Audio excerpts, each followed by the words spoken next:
Assalamualaikum warahmatullahi wabarakatuh. Saya Fadila Halim akan mempresentasikan laporan mengenai pengenalan lingkungan persekolahan 2 ataupun PLP 2.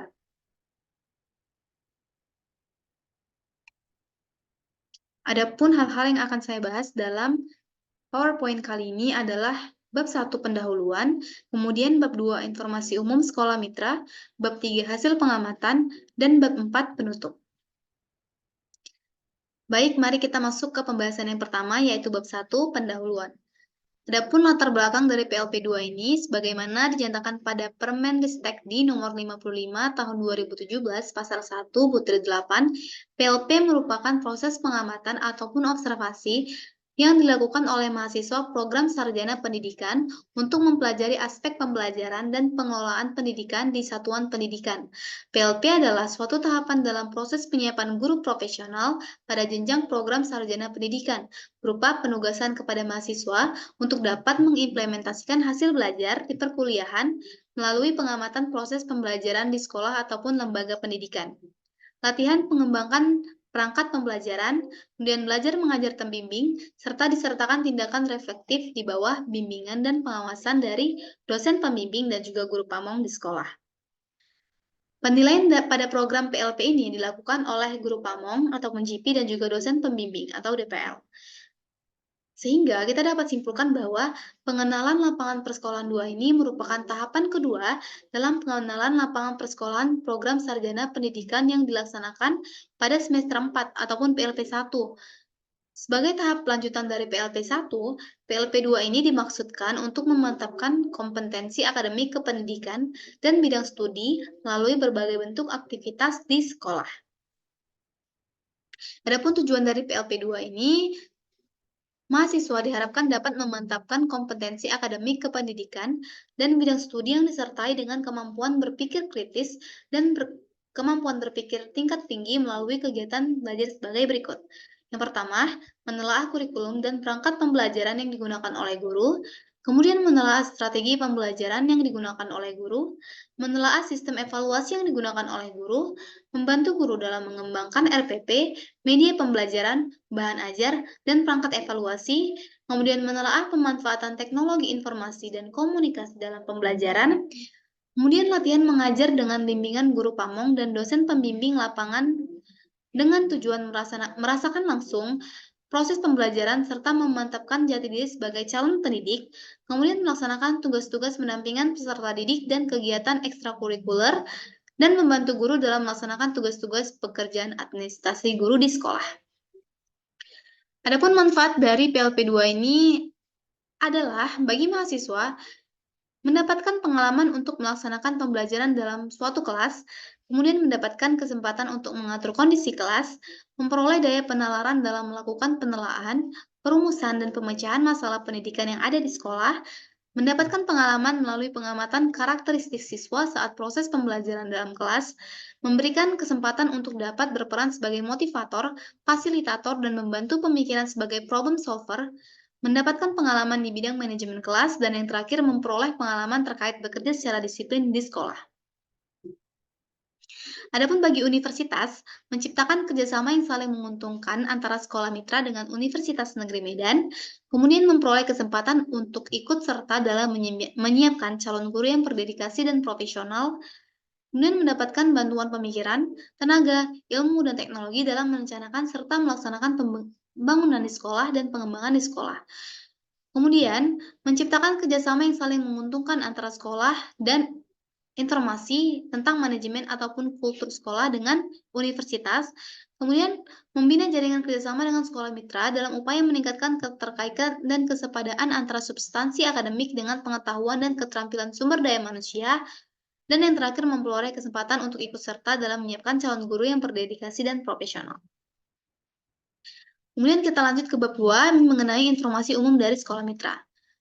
Adapun dari profil MAN 1 Medan, dengan nama Sekolah Madrasah Aliyah Negeri 1 Medan atau yang lebih dikenal dengan MAN 1 Medan yang beralamat di Jalan William Iskandar nomor 7B Medan 2222 dengan kode pos Kelurahan Sidorejo, Kecamatan Medan Tembung, Kota Medan, Provinsi Sumatera Utara dengan kode pos 20222 Dengan status gedung milik sendiri dan akreditasi A, tahun berdiri sekolah ini tahun 1979 dengan luas tanah 4.704 mm kuadrat, kemudian luas bangunan permanen bertingkat lantai 2 dengan status sekolah negeri di bawah naungan Kementerian Keagamaan.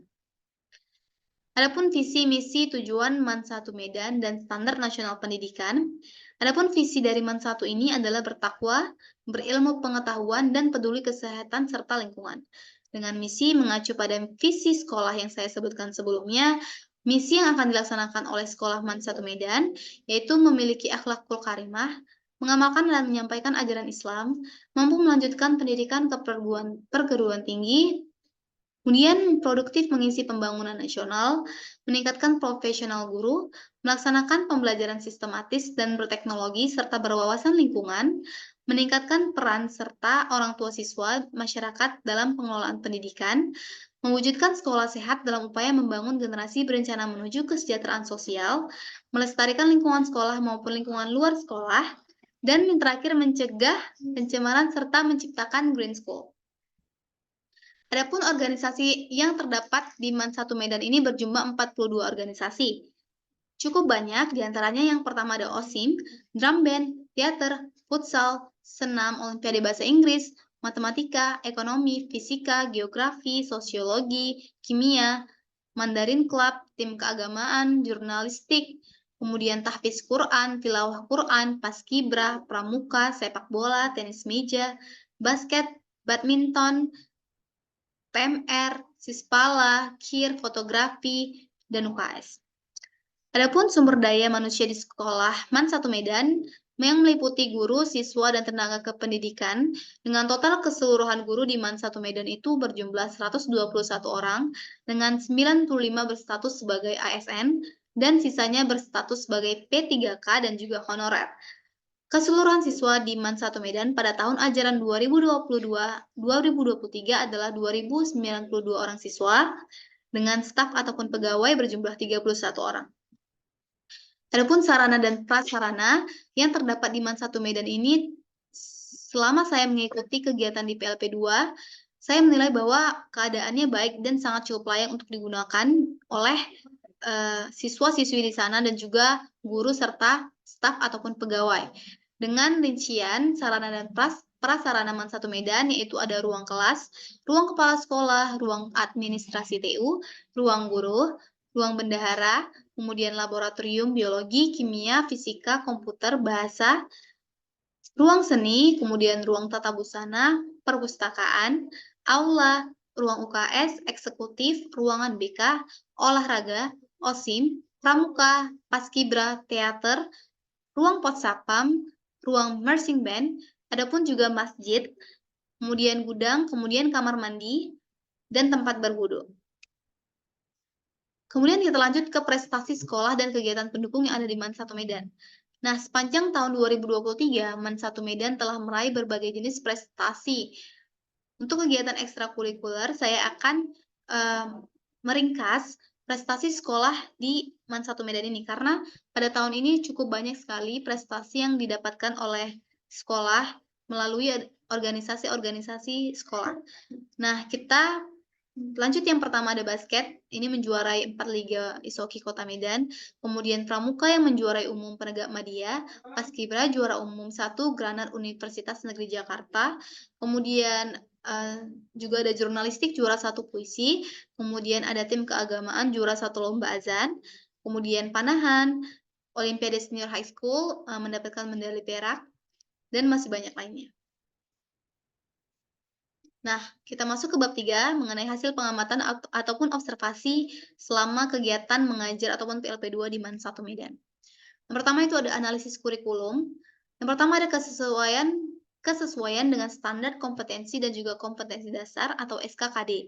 Nah, melalui observasi dan analisis kurikulum di MAN 1 Medan, saya menilai bahwa setiap komponen rencana pelaksanaan pembelajaran ataupun RPP, bahan ajar, media pembelajaran, sangat berkaitan erat dengan SKKD dan berkesesuaian yang telah ditetapkan oleh pemerintah. Sehingga hal ini mencerminkan komitmen sekolah untuk memastikan bahwa kurikulumnya itu sejalan dengan pedoman nasional. Kemudian ada relevansi materi ajar. Kurikulum di MAN 1 Medan ini menunjukkan bahwa keberhasilan dalam menyajikan materi ajar yang relevan dengan kebutuhan siswa dan konteks lokal. Bahan ajar yang dikembangkan di sana juga mempertimbangkan pengalaman hidup siswa, sehingga menciptakan keterkaitan antara materi ajar dengan kehidupan sehari-hari. Kemudian ada pengintegrasian keterampilan abad 21. Analisis kurikulum menunjukkan bahwa terdapat upaya untuk mengintegrasikan keterampilan abad ke-21 seperti keterampilan kolaborasi, kreativitas, dan pemecahan masalah dalam kegiatan pembelajaran. Hal ini diwujudkan dalam tujuan pembelajaran dan kegiatan-kegiatan yang dirancang untuk mengembangkan keterampilan tersebut. Kemudian ada penyusunan perangkat pembelajaran. Nah, untuk yang pertama ada RPP atau Rencana Pelaksanaan Pembelajaran. RPP yang saya amati menunjukkan kejelasan ataupun kesesuaian tujuan pembelajaran dengan langkah-langkah pembelajaran dan penilaian hasil belajar. Guru tampaknya memahami pentingnya setiap langkah pembelajaran untuk dapat memandu pembelajaran yang efektif. Kemudian ada bahan ajar.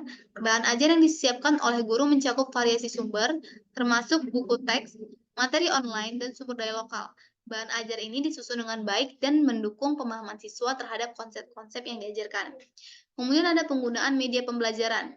Penggunaan media pembelajaran seperti proyektor, komputer, dan juga multimedia terlihat dalam setiap sesi pembelajaran. Guru berhasil memanfaatkan media ini untuk menyajikan informasi dengan cara yang baik dan memfasilitasi pemahaman siswa. Dan juga di MAN 1 Medan, di setiap ruang kelas telah difasilitasi oleh Smart TV yang memudahkan guru dan juga siswa untuk dapat memahami materi yang diberikan dalam bentuk digital. Kemudian kita masuk ke penyusunan perangkat pembelajaran. Yang pertama itu ada LKPD ataupun lembar kerja peserta didik. Nah, LKPD yang disediakan oleh guru merupakan alat bantu yang baik untuk membimbing siswa selama pembelajaran. Lembar kerja ini tidak hanya memberikan tugas, tetapi juga mendorong siswa untuk berpikir kritis dan mengaplikasikan konsep yang telah dipelajari. Nah, untuk sekolah MAN 1 Medan, terdapat buku UKBM ataupun unit kegiatan belajar mengajar siswa MAN 1 Medan, yang mana buku tersebut berisikan soal-soal latihan semacam LKPD yang akan dikerjakan oleh siswa setelah mendapatkan penjelasan dari guru. Kemudian ada perangkat penilaian. Berbagai metode penilaian digunakan, termasuk ujian tertulis, proyek, dan penugasan individu. Guru menunjukkan kesadaran terhadap keberagaman cara menilai siswa untuk memastikan evaluasi yang adil dan juga komprehensif. Kemudian ada strategi pembelajaran. Yang pertama ada pembelajaran kooperatif. Saya mengamati bahwa strategi pembelajaran kooperatif digunakan secara konsisten dan diimplementasikan untuk mendorong interaksi antar siswa, membangun keterampilan kerjasama, dan meningkatkan pemahaman materi. Kemudian ada penggunaan teknologi.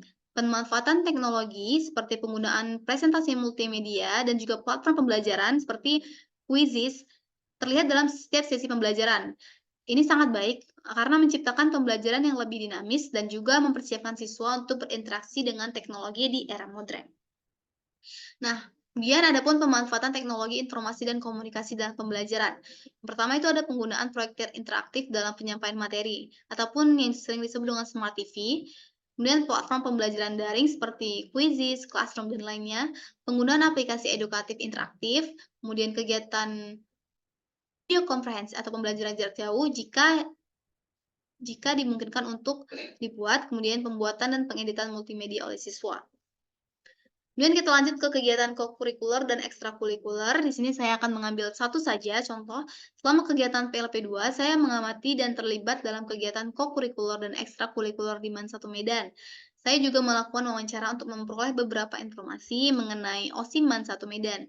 Ini saya mengambil kegiatan ataupun organisasi OSIM karena OSIM terlihat sangat cukup aktif di MAN 1 Medan dengan melakukan berbagai macam acara-acara atau event-event besar yang sukses diselenggarakan.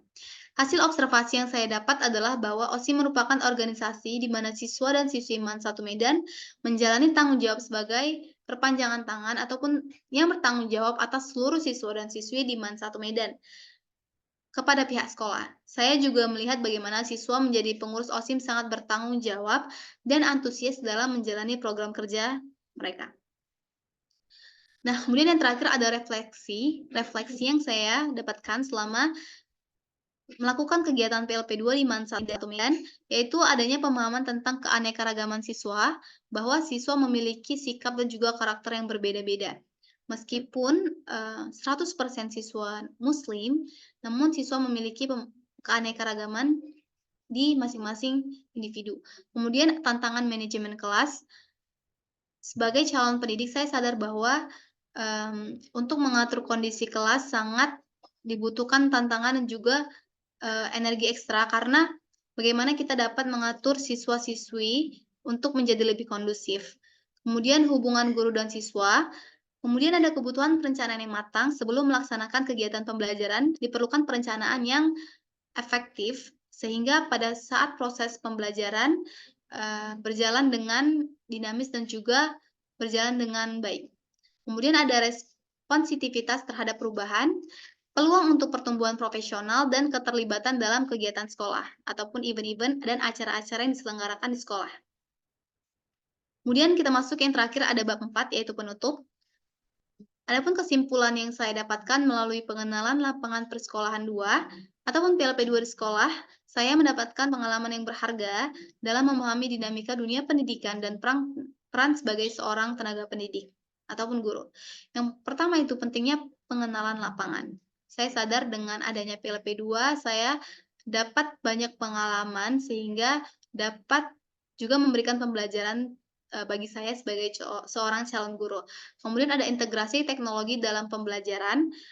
Saya sadar bahwa teknologi sangat-sangat dibutuhkan dalam proses pembelajaran dan juga sangat memudahkan bagi siswa, sehingga siswa dapat lebih memahami pembelajaran dengan baik dengan adanya teknologi.